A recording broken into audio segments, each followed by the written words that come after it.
Self-employed and your tax returns don't show enough income. This is a common issue for business owners. You may have a successful business, strong cash flow, plenty of money coming in, but legitimate business deductions can reduce the income that shows up on your tax returns.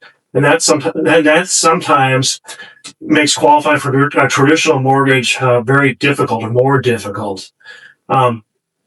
Here's what borrowers don't realize. Your tax returns aren't always the only way to document your income to qualify for a mortgage. There are alternative mortgage solutions, mortgage programs designed specifically for borrowers whose income doesn't fit neatly into the traditional W-2 or tax returns. Today, I'm going to show you 4 different alternative documentation options to help you qualify for a mortgage if you're self-employed. The first one being bank statements. Number 2, profit and loss statements. Number 3, 1099s.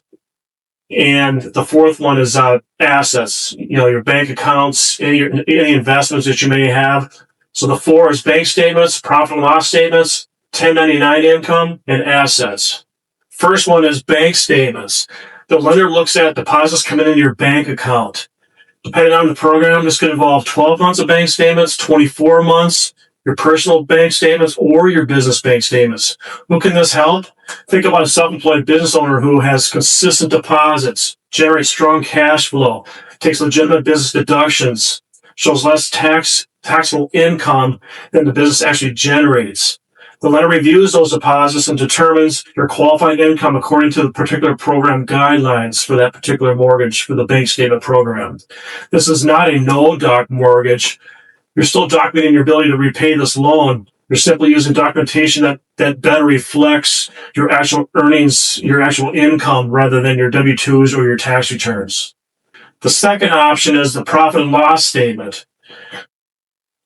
Your profit and loss statement, or P&L for that matter, this is another option many self-employed borrowers may not realize exists. Some non-QM mortgage programs may allow qualification using a profit and loss statement. Depending on the program, that includes a profit and loss with supporting bank statements, or potentially a profit and loss without supporting bank statements at all. What does the P&L show? Very simply, revenue to business expenses, then the profit.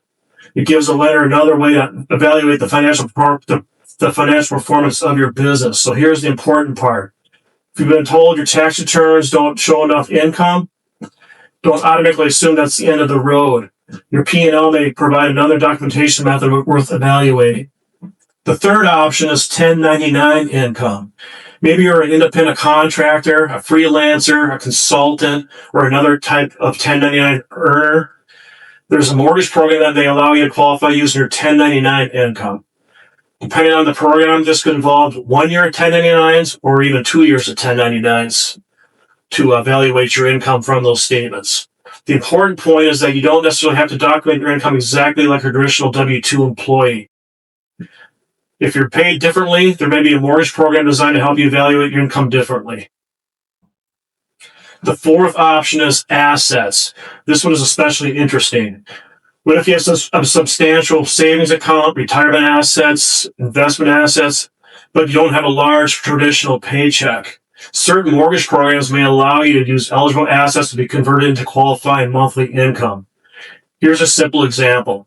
Let's say a particular lender uses a 7-year calculation over 84 months.